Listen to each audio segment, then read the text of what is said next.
Good morning po. So I want to share with you once again yung aking daily devotional for today, September 11, 2025. So it's all about 2 Corinthians chapter 4 and it's about verses 8 and 16 to 18. So ito yung sinasabi niya. Napakaganda ng verse na to kasi nag-encourage si Apostle Paul and he's really sharing the gospel about the light of the gospel, the hope that is found in the gospel. And ito yung napakagandang verse na makaka-relate tayong lahat. 2 Corinthians chapter 4 verse 8. We are afflicted. Ibang version lang to We are afflicted in every way, but not crushed. Perplexed, but not driven to despair. Persecuted, but not forsaken. Struck down, but not destroyed. Always carrying in the body the death of Jesus, so that the life of Jesus may also be manifested in our bodies. For we, ano pala to? Verses 8 to 11.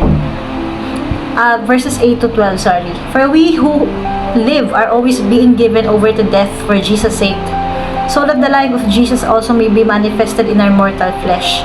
So death is at work in us, but life in you. Alam naman natin yung news ngayon about kay Charlie Kirk. Isa siyang Christian activist na talaga namang napaka-bold niya na mag-share about kay Lord, and hindi siya natitinag mag-stand firm sa kanyang mga beliefs, na he is not afraid to reject pinaglalaban niya yung stand niya, yung faith niya kay Lord, at yung truth na pinaglalaban niya yung truth. Hindi siya nahiyang magsalita against dun sa mga gumagawa ng di maganda, talagang name drop niya yon. Pero siya, talagang faithful servant siya ng Lord. So sabi nga dito, we who are alive are always being given over to death. So yun nangyari sa kanya, maybe he died physically, pero he is now in the presence of the Lord kasi he lived for the Lord and he died for the glory of God. He died defending his faith. Tapos ito pang maganda, yung we are afflicted every way. Sabihin nun, talaga namang ang buhay ng isang naniniwala at nananampalataya sa Panginoong Kristo. Dadaan ka sa mga afflictions, diba? You're afflicted in every way. Marami kang pagdadaan ng pagsubok, pero hindi ka mapipiga, hindi ka masisira, hindi ka madidestroy. Sabi, you are persecuted but not forsaken. Yes, yung nangyari kay Charlie Kirk, pinersecute siya, diba? Kaya nga siya pinatay. Pero hindi pinabayaan kasi he died for the glory of God naman.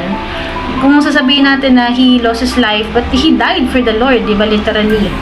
Struck down but not destroyed. Always carrying in the body the death of Jesus, so that the life of Jesus. So sa iba, matatakot sila na parang, ang hirap pala maging Christian kasi pag naging Christian ka, ang dami mong pagdadaan ng pagsubok. Actually, wala naman po exempted whether Christians or not. Lahat po tayo, hindi tayo exempted sa mga pagsubok dito sa mundo, sa mga trials. Ang daming gulo na ng mundo ngayon, di ba? Yung balita sa mga flood control project na mga ghost projects na yan, yung mga kurakot at mga yung mga corrupt nating mga politicians and authorities na nakakalungkot kasi naghihirap ang bansa, naghihirap ang mamamayang Pilipino, pero hindi sila naaawa, kininakaw pa nila yung kumbaga yung binibigay mong buwis para sa ikabubuti ng ng ikaunlad ng bansa, pero sila kinakamkam lang nila. So nangyayari po yun according to the Bible. At sabi rin dito, ito naman na nakaka-encourage, diba? Sa verses 4:16 to 18. Verse 16, so we do not lose heart. Huwag ka daw mapanghinaan ng loob, huwag ka daw mawala ng pag-asa. Though our outer self is wasting away, our inner self is being renewed day by day. Outwardly we waste, meaning our physical bodies will decay, it will, diba, tatanda tayo, magkakaroon ng mga sakit-sakit, mamamatay. Pero kahit ganun man, may mga changes tayong pagdadaanan physically sa ating katawan. Pero ang inner being natin dapat nare-renew day by day. Sabihin, mas lumalago dapat tayo sa spiritual or yung relationship natin kay Lord, diba? Kahit na mentras na mentras na tumatanda ka, mentras na dapat kunyari madami ka ng nararamdaman sa katawan mo, kahit nanghihina ka na, yung strength naman natin nanggagaling kay Lord. And dapat mas malakas yung ating faith, 'di ba? Yung ating spiritual growth, yung spiritual aspect in yung relationship natin sa Lord. For this light and momentary affliction is preparing for us an eternal weight of glory beyond all comparison. Momentary po, meaning panandalian lang, hindi permanent, temporary lang. So lahat po ng pinagdadaanan natin sa mundo, it will all come to pass. And kaya nga napaka-importante na we are fighting the good fight, na kahit pahirap ng pahirap, isa po natin, isipin lang natin, temporary lang to, it will come to pass. So importante ang focus natin, maipasa natin, maipanalo natin yung laban natin, 'di ba, sa tulong ng Panginoon, of course. So pine-prepare lang po tayo kasi lahat naman po na ng pinagdadaanan ng isang Kristiyano is all for the glory of God. Kahit yung paghihirap natin, we should take note of that, and we should always remember that ma-encourage tayo doon. Hindi po sayang lahat ng pinagdadaanan natin para sa Panginoon, kasi lahat po yan is for His glory and all. Our eyes on the things that is not unseen. For the things that are seen are transient, meaning temporary, but the things that are unseen are eternal. So yun nga, mag-focus tayo sa mga unseen. So medyo malalim na malalim na kahulugan sabihin noon, mag-focus ka, ano ba yung unseen? Mag-focus ka kay Lord. Di ba si Lord hindi natin nakikita? Mag-focus ka sa relationship natin kay Lord, sa faith natin, na patuloy tayo magtiwala sa Kanya, at yung ginagawa natin, yung purpose natin, why we are here. Hindi po tayo nabuhay dito para gawin lahat ng gusto natin, kasi lahat po ng bagay sa mundong ito, even yung money, yung fame, yung status, material things, they are all temporary. Lahat, kahit yung mga tao sa paligid mo, hindi mo pwede pang hawakan yan. Yung asawa mo, yung anak mo, yung family mo, kaibigan mo, ka-church mo, kaya lahat yan, it will all come to pass. Trabaho mo, temporary lang, pero we fix our eyes on what is not unseen, meaning yung eternal aspect.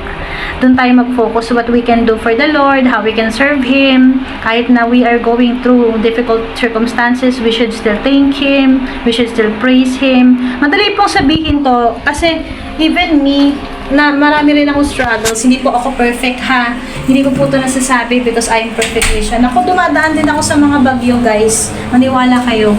Dumaan din ako sa point na napanghinaan ako ng loob. Marami rin akong mga sinabi na kinain ko. May mga encouragement ako na sinasabi sa dito sa mga sinishare ko, pero may time hindi ko rin ha-apply. So, work in progress din ako. Pero, nagpapatuloy ako kasi alam ko na si Lord lang talaga yung aking pawitagyawat ako. Ang aking pag-asa. So, nasasabi ko to para maipag-pray natin yung isa't isa. Kasi, kung magre-rely tayo sa tao, madidisappoint natin na isa't isa. So, we should just fix our eyes on the Lord. Kasi pag dito ka nag-focus sa world, madidisappoint tayo eh. This cannot give us full happiness, contentment, satisfaction, and it's not our this should not be our source of hope and comfort and encouragement, kasi this is just temporary. Hindi po tayo magtatagal dito. Ang ating resident is in heaven with the Lord. So kailangan i-pursue po natin yung personal relationship kay Jesus Christ, kasi ang dami na nangyari sa mundo, nakakatakot na, meaning malapit na siyang dumating. This is true ha, walang filter to, totoo to, malapit na dumating si Lord. Kaya nangyari po lahat ng to is nasa saad po yan sa Bible. So ngayon, we just have to, it's now or never eh. It's either you surrender your life to the Lord, or mananatili ka pa rin ganyan ang life mo, na kahit na magulo yung buhay mo, marami kang trials, you know that God is in control of your life, and everything that happens in your life has a purpose. Kung wala kang relationship kay Lord, magulo talaga yung life mo. Hindi mo ma-figure out lahat eh. Pero ang maganda doon, it's all, kaya nga we are walking by faith.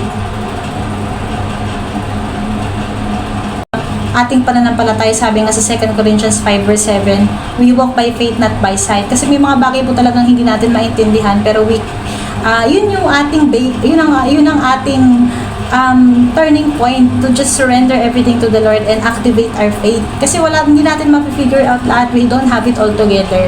So it's when we trust God with the unknown and with the uncertainties na nangyari sa buhay natin, that's when our faith grows. So yun yung pairali natin ngayon, and I pray that this verse has encouraged you, and may this bless you. So ingat po ang lahat, and remember that God loves you. Bye.